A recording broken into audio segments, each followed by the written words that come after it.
Hello, everyone, and welcome back to another episode of Allison's Corner. As always, I am your host, Allison, and today's episode is one of those conversations where nothing dramatic happened, but everything changed. And I really want to talk about how I'm not the same person I was, last year. I remember starting the top of this year just really in a funk, really trying to decide how I wanted 2025 to go. Spoiler alert, it didn't go how I wanted. But I think it didn't go how I wanted in the way that was best for me. And I can say that I'm ending the year on a much more positive note than when I started. So for that, I can always give God thanks. And I don't want to say that I reinvented my whole life overnight because that didn't happen. I would definitely say, in a very quiet, steady, noticeable way, everything just slowly started to change. And it was the kind of change you only realize when you kind of pause long enough to look back. And of course, it's the end of the year, so everyone is reflecting on what is going on in their lives right now. But if you had asked me a year ago who I was and what I wanted and how I handled things, what I tolerated from people and how I reacted, my answers to all of those things would have been completely different. It wouldn't have been wrong. It just would have been just different. And I think that's something that we don't talk about enough because sometimes people expect growth to be loud and we expect it to be obvious. We expect for there to be some big announcement where we wake up and suddenly everything makes sense. But growth doesn't happen like that. You know, most of the time when growth takes place, it tends to happen quietly, and it happens in so many seasons of our lives. It happens in the pauses. It happens in the moments where you choose not to react. It happens in the decisions that you don't explain anymore to other people. And it happens when you stop forcing, things to work. Because I didn't just wake up one day and say, oh, today is going to be different. I wish that happened, but it didn't. It really was life. Life just taught me how to handle things differently, and it showed me what I could handle. And life also showed me what was draining me. And for me, life showed me what wasn't sustainable anymore. And slowly but surely, without even realizing it, I adjusted. I think one of the biggest differences between who I was a year ago and who I am now is how I respond to things. A year ago, so many things felt urgent. Everything felt personal. Everything felt like it needed this immediate response, and I had to do it, or if I didn't do it, I wouldn't have any other choice. And while I can understand the urgency that I felt just a year ago in wanting things to be completed, I don't feel that way anymore because now, I pause, not because I don't care, but because I just care more about my peace. I don't rush to explain myself the way that I used to. I don't rush to defend my choices. I don't rush to fix misunderstandings that actually don't need fixing because I've learned that not everything and not everyone deserves access to me. That lesson alone has helped to change me because another thing that's different is what I tolerate. A year ago, I tolerated things because I didn't want to seem difficult. I tolerated things because I didn't want to disappoint people. I tolerated things because I told myself, it's not that deep. You let's just sweep it under the rug. But in reality, it was very deep and I was very resentful. And It wasn't an immediate thing that I saw, but it did show up a lot in my stress levels. It was showing up in my mood. It was showing up in my energy. And now I have to listen to myself more. I have to listen when something feels off. I don't talk myself out of it. Or if something is heavy or feels heavy, I don't ignore it. If something consistently drains me, I have to pay attention. And that doesn't mean that I'm perfect at boundaries, because I am still learning what my boundaries are and how to clearly communicate them to other people, as well as learning to respect theirs. It just means that I'm more honest with myself about what I can and what I can't handle. And I've also changed in the way that I view people and the relationships that I have with those people. You know, a year ago, I felt guilty about outgrowing people, and I felt guilty about changing or about relationship dynamics. I felt guilty about wanting different things. And in all honesty, I thought growth, it meant that everyone was supposed to come with me and we were all supposed to be on the same trajectory. And now I understand that some people are really meant for a season.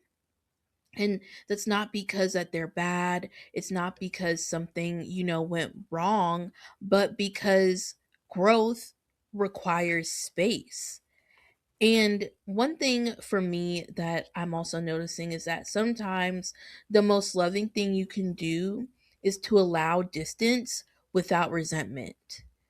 I don't force closeness anymore. I don't force closure with situations that I don't need to force them with, right? I let things be what they are. And if something flows, I appreciate it. If something fades, I have learned to accept it. And it's a shift that's brought me so much peace in my life. I also think I'm less attached to outcomes than I used to be, because a year ago I needed things to go a certain way in order for me to feel okay. I like to say that I'm type B, but I do have a lowercase type A personality. And sometimes I needed timelines, I needed reassurance, I needed proof that I was on the right path. And now I'm so much more open. I still care. I still have goals. I still want good things, but I don't panic when things don't unfold the way I expected. I've learned that, of course, redirection isn't rejection, that delay doesn't mean denial, and that uncertainty in a situation doesn't mean failure. And that mindset didn't come from reading a quote or listening to a podcast. It came from experiencing life not going according to plan, but still surviving. Because how many of us still have this timeline that we want to follow, that we think that life has to go according to A to Z, right? And then, of course, life, being life, throws a monkey wrench. And you have to adapt, and you have to adapt quickly, and you have to figure out what works and what isn't working at the time. And that's just what it is. Another thing for me that's changed is how I talk to myself. A year ago, my inner dialogue, y'all, was harsher. It was so much more critical. It was very less forgiving. But now I'm trying to give myself more grace. I don't beat myself up for not having everything figured out. I have let go the notion that I don't know it all and that I am living life the same way that everyone else is, and I don't have to make everything make sense right now in this moment. I don't shame myself for changing my mind. I'm learning not to rush myself through seasons that need time in order for me to grow. And I understand now that becoming the person that I want to be takes time. And becoming doesn't happen on a schedule. I think one of the most freeing realizations I've had is that I don't owe anyone consistency if consistency means betraying myself. I'm allowed to evolve. I'm allowed to want different things. I'm allowed to move differently. And I don't need permission for that. If you don't recognize your old self anymore, that's not a loss. That is called growth. And that's evident when you pay attention. It's evident that you learned and you just didn't stay stuck just to keep things familiar to other people or even to yourself. And there's one more layer to this I do want to talk about because changing isn't always comfortable, even when it's necessary. One of the hardest parts about not being the same person you were a year ago is realizing that not everyone will adjust to this new you. That some people still expect the old version of you, the more available version, the more agreeable version, the version that explained everything. And when you don't show up like that anymore, it can feel awkward, it can feel distant. It can feel like a misunderstanding. It can feel like you're doing something wrong, but in reality, you're not. You are just not bending yourself to fit old expectations. Another thing that I've learned is that growth doesn't always feel empowering in the moment. Sometimes it feels super lonely. It can feel very confusing. And sometimes it even feels like you're standing in between who you were and who you're becoming. And neither one of those people feels fully comfortable yet. Right? And that's okay because that in between space that you have is where a lot of the real work starts to begin. It's where you learn discernment. It's where you learn patience. It's where you learn how to sit with yourself without needing constant distraction.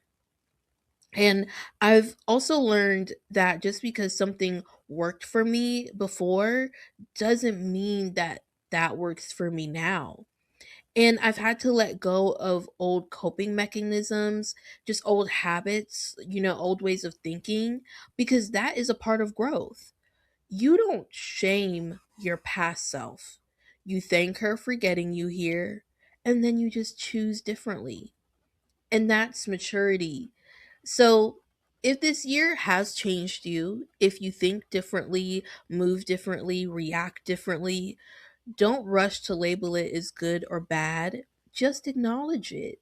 Just know that you're learning, you're adjusting, you're evolving, and that is more than allowed. So, if you're listening to this and you feel different, if your priorities have shifted, if your reactions have changed, if your tolerance is lower, if your peace matters more, you are not doing life wrong. You are doing it honestly, and you're becoming. And maybe a year from now, you'll probably be different again. Before we go, I want to leave y'all with a quote from Zora Neale Hurston, and she says, "There are years that ask questions and years that answer." Of course, everyone, have a beautiful new year. God bless. Have an amazing day. And thank y'all for listening to Allison's Corner.